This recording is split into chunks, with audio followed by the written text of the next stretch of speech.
انہیں مانگنے کا سلیقہ عطا کرتا ہے. یہ کوئی ذاتی کمال نہیں ہے انسان کا، یہ اسی کا کرم ہے.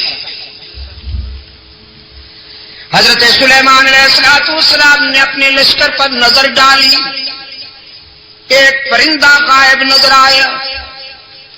قرآن کہتا ہے وَتَفَقَّدَ الطَّيْرُ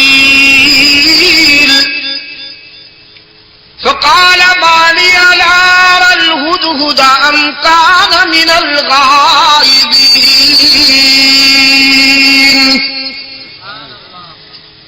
حضرت سلیمان علیہ السلام نے ایک پرندے کو غائب پایا. فرمانے لگے کیا بات ہے، مجھے ہدہد نظر نہیں آ رہا. ذرا دیکھو لشکر کے کسی کونے میں چھپا بیٹھا ہے یا پھر میری اجازت کے بغیر کہیں چلا گیا ہے. تلاش کرو. یہ ہدہد جانتے ہیں آپ؟ جی کیا فرمایا؟ اچھا ملا چل گیا. تمہارے صدقے جاؤں. یہ کب سے ملا بن گیا بھائی؟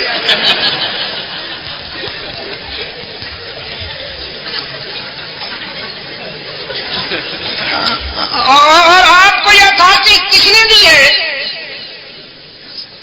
کہ جس پرندے کے بھی ذرا بال ادھر ادھر ہو جائے آپ اس پہ ملا کا ٹائٹل فٹ کر دیں؟ یار چلو پھر بھی گوارا ہے، اچھا پرندہ ہے، بڑا خوش نصیب پرندہ ہے. قرآن میں جس کا تذکرہ فخریہ انداز میں آیا ہے. ہاں اس پر حسد کیا تھا کوے نے. حضرت سلیمان علیہ السلام نے جب اس ہدہد سے پوچھا کہ تمہارے اندر کون سی خوبی ہے، اللہ نے تمہیں کون سی خوبی عطا کی ہے، تو یہ کہنے لگا اللہ کے نبی مجھے اللہ نے یہ خوبی عطا فرمائی ہے کہ میں خشک زمین کو دیکھ کر اندازہ کر لیتا ہوں کہ پانی کتنا دور ہے. نظر میں رسائی دے دی ہے اللہ. خشک زمین کو دیکھ کر میں یہ اندازہ کر لیتا ہوں کہ کتنی گہرائی پہ پانی مل سکتا ہے. حضرت سلیمان علیہ السلام نے فرمایا بھی تم تو بڑے کام کے ہو، ہمیں ویرانوں میں اور صحراؤں میں سفر کرنا ہوتا تو ہم کیوں نہ تمہاری اس استعداد سے کام لیں، اس صلاحیت سے کام لیں. بس تم ہمارے ساتھ رہا کرو، ہمارے ہم سفر رہا کرو تاکہ ہم تیری اس خداداد صلاحیت سے کام لے سکیں. اللہ کے نبی نے ہدہد کو اپنا مقرب بنا لیا، اپنا ہم سفر بنا لیا. کوے میاں سے برداشت نہ ہوا. یہ کوا جانتے ہیں نا آپ، کالے لباس والا مسٹر بلیک ہی.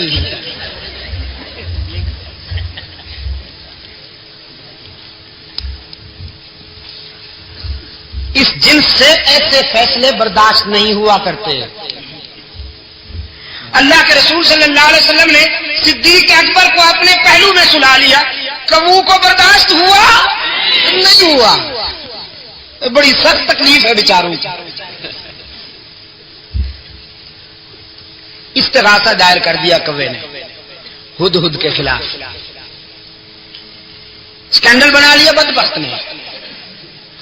کہنے لگا واہ جی واہ، یہ کہتا ہے کہ میں خشک زمین دیکھ کر اندازہ کر لیتا ہوں کہ پانی کتنا دور ہوگا. بالکل غلط ہے. میں نے کئی مرتبہ دیکھا ہے کہ یہ جال میں پھنسا ہوا پھڑک رہا ہوتا ہے. اگر اس کی نظر میں اتنی رسائی ہے کہ یہ خشک زمین دیکھ کر پانی کی گہرائی معلوم کر لیتا ہے تو جال کو کیوں نہیں دیکھ لیتا، اس میں پھنس کیوں جاتا ہے؟ عیار تو بڑے ہوتے ہیں نا، یہ لفاظ اور لسان تو بڑے ہوتے ہیں. اس انداز خطابت میں استغاثہ دائر کیا کہ سنتا ہے تو زمین کے اوپر جو جال تنا ہوا ہوتا ہے اس کو کیوں نہیں دیکھ لیتا.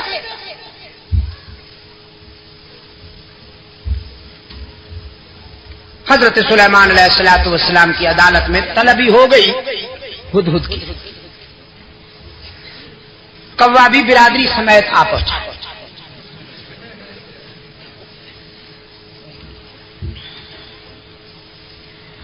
حضرت سلیمان علیہ السلام نے کوے سے کہا اپنا استغاثہ بیان کرو. اس نے وہ کہانی پھر دوہرا دی کہ جناب یہ کہتا ہے میں زمین کو دیکھتا ہوں تو اندازہ کر لیتا ہوں پانی کتنا دور ہے، جبکہ یہ زمین کے اوپر والے جال کو نہیں دیکھ سکتا، اس میں پھنس جاتا ہے. تو اس کا یہ دعویٰ غلط ہے، خلافت اس کو نہیں ہمیں ملنی چاہیے.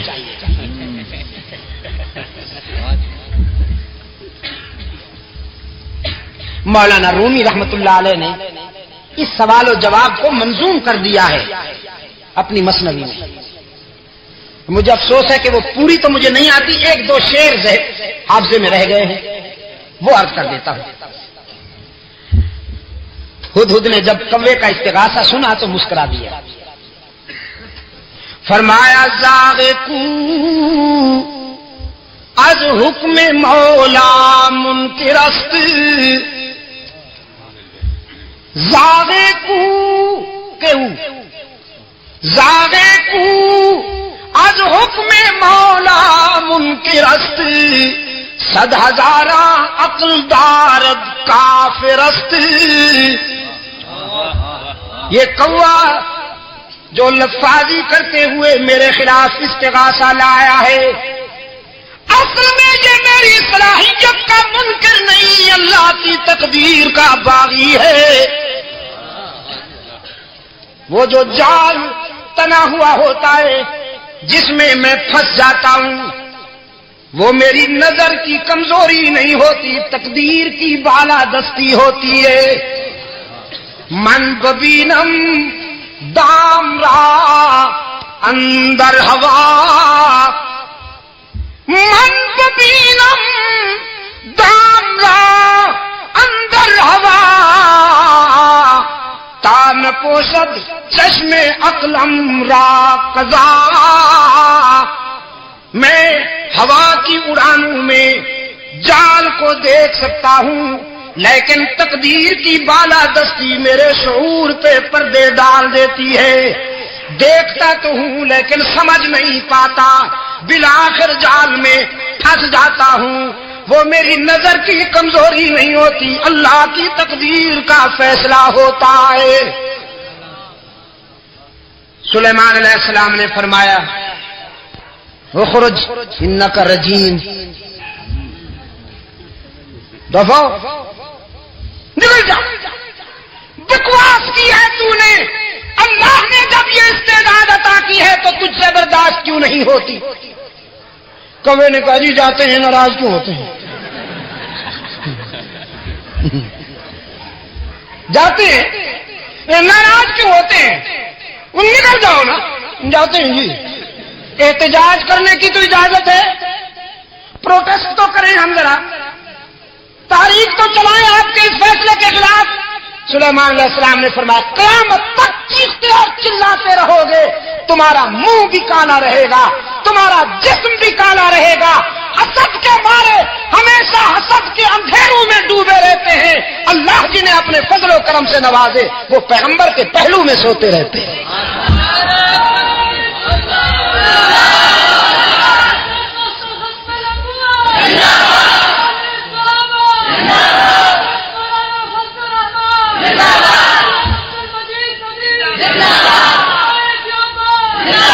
میرے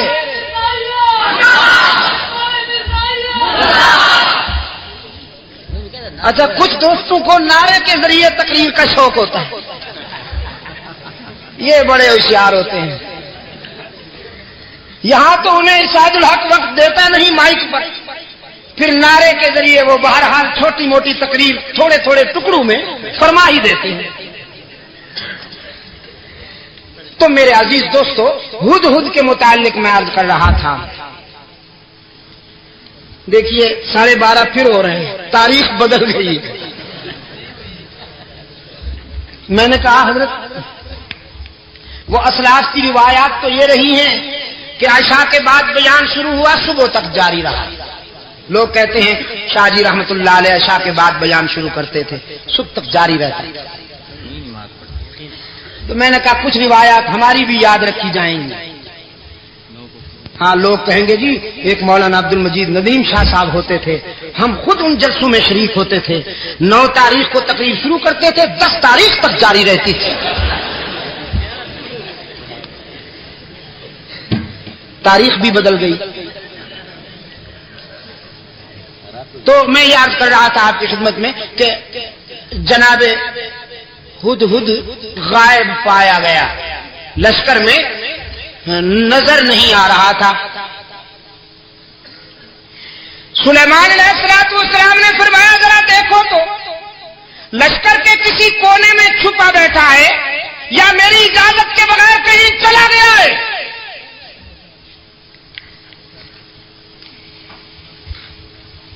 حضرت سلیمان علیہ السلام کے رضاکاروں نے پورے لشکر کا جائزہ لیا, دیکھا کہ ہدہد نہیں. سلیمان علیہ السلام کی خدمت میں رپورٹ پیش کی گئی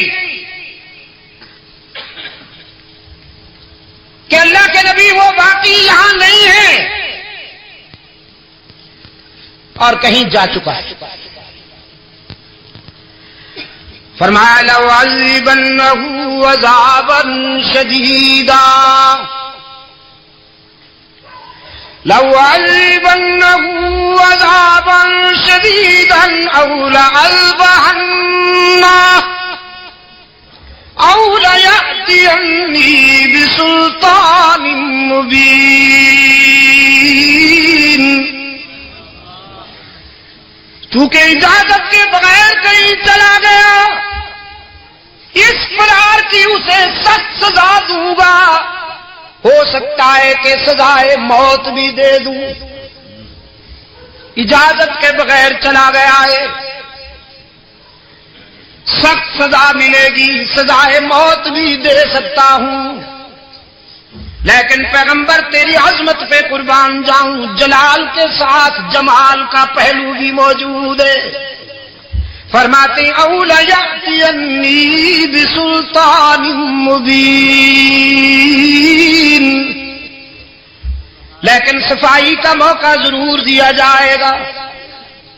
اگر اپنی غیر حاضری کی کوئی معقول وجہ بتا دی تو معاف بھی کر سکتا ہوں.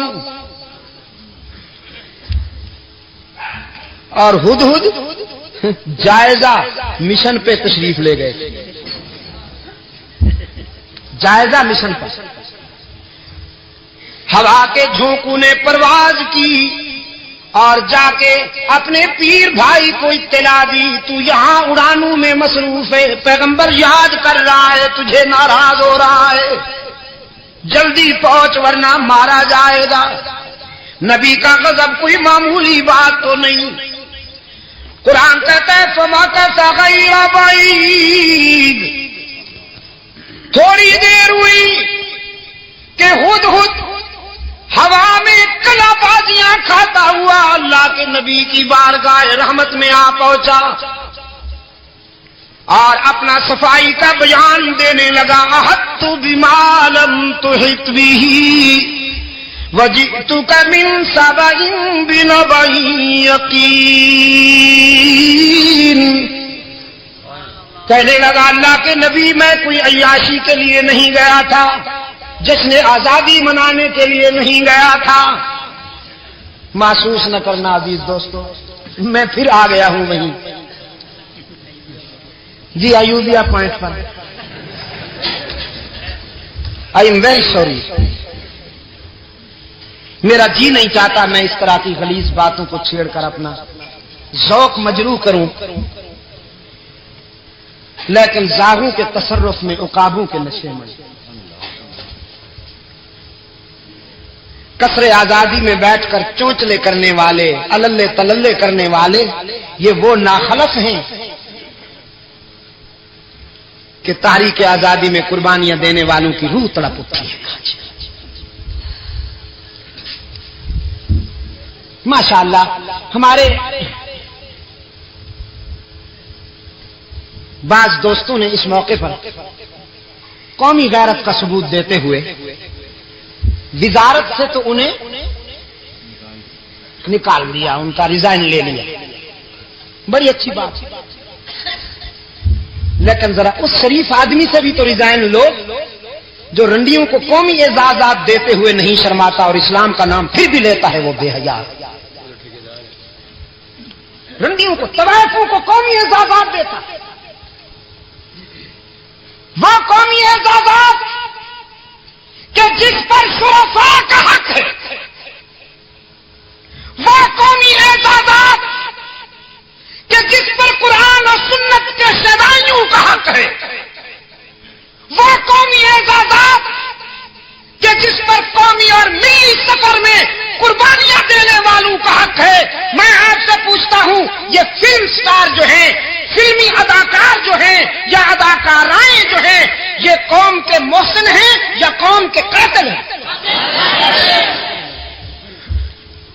یہ غلیظ اور بدبودار کیڑے معاشرے کے گٹر میں بلکتے ہوئے بدبودار کیڑے جو اپنا پیٹ بھرنے کے لیے کبھی اپنی آواز بیچتی ہیں، کبھی اپنا جسم بیچتے ہیں، جن کی راتیں اس قدر غلیظ ماحول میں گزرتی ہیں کہ کوئی شریف انسان اسے بیان نہیں کر سکتا۔ اس قسم کے کرداروں کو قومی اعزاز دینے والے انہی کے خاندان میں سے ہو سکتے ہیں، شرفاء میں سے نہیں ہو سکتے۔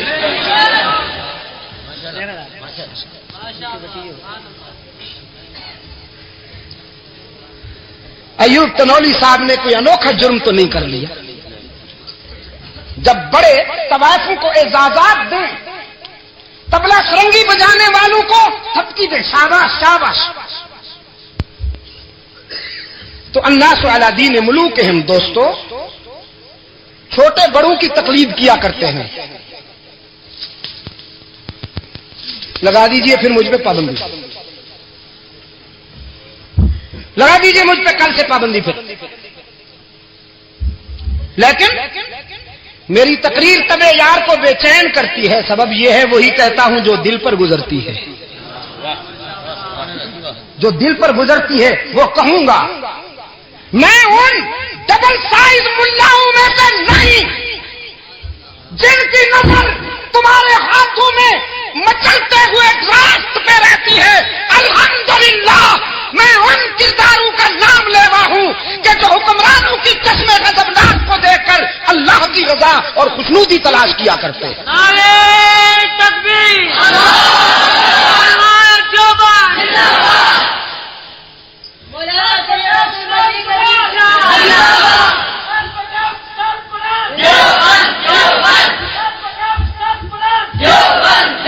میں آپ سے پوچھتا ہوں کہ فلمی اداکاروں کو تمغے دینا یہ اسلام کی خدمت ہے یا اسلام سے غداری ہے؟ پوچھتا ہوں آپ سے۔ اور وہ ٹکے ہوئے ملا، وہ بے حیا ملا جو اس کردار کو بھی اسلام قرار دیتے ہیں، وہ مولوی اسلام کے وفادار ہیں یا غدار ہیں؟ ان بے حیاؤں کے پیچھے نمازیں بھی نہیں ہوتی، ان دین فروشوں کے پیچھے نمازیں بھی نہیں ہوتی، اور اتنی سزا ان کو نہیں ملے گی جتنی سزا ان ڈبل ڈیکر ملاؤں کو ملے گی جو سنبھالے نہیں جاتے، کرسی میں نہیں سما سکتے، بدبخت، جن کے لیے آفیشل چیئر بنانی پڑتی ہے۔ میرے عزیز دوست، آزادی نصیب ہوئی ہے تمہیں، لیکن کبھی غور کیا کن کی قربانیوں کی بدولت؟ مالٹا کے عقوبت خانوں میں سال ہر سال گزارنے والے شیخ الہند محمود حسن کی قربانیوں کی بدولت، بالا کوٹ کی سرزمین پر خون جگر کا نذرانہ پیش کرنے والے اسماعیل شہید کے ایثار کی بدولت، ہائے جلتا ہے جن کا خون چراغوں میں رات بھر، جلتا ہے جن کا خون چراغوں میں رات بھر، ان غمزدوں سے پوچھ کبھی قیمت سحر، ہدہد کہتا ہے اللہ کے نبی عیاشی کے لیے نہیں گیا تھا، جائزہ مشن پر گیا تھا، اور میں اس مقام پر سے ہو کے آیا ہوں جہاں آپ بھی نہیں گئے۔ وہاں سے میں ایک یقینی خبر لایا ہوں قوم سبا سے متعلق۔ میں نے ایک قوم دیکھی ہے، میں نے ایک قوم دیکھی ہے جو سورج کی پوجا کرتی ہے، سورج کو طلوع اور غروب ہوتے وقت سجدہ کرتی ہے۔ ایک عورت ان پر حکمرانی کر رہی ہے۔ سنیے، ساتھ کہہ دینا چاہتا ہوں،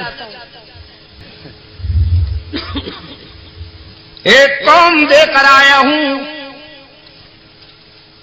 سورج کو پوجا کرتے ہیں، سجدہ کرتے ہیں وہ بدبخت۔ ایک عورت ان پر حکمرانی کرتی ہے۔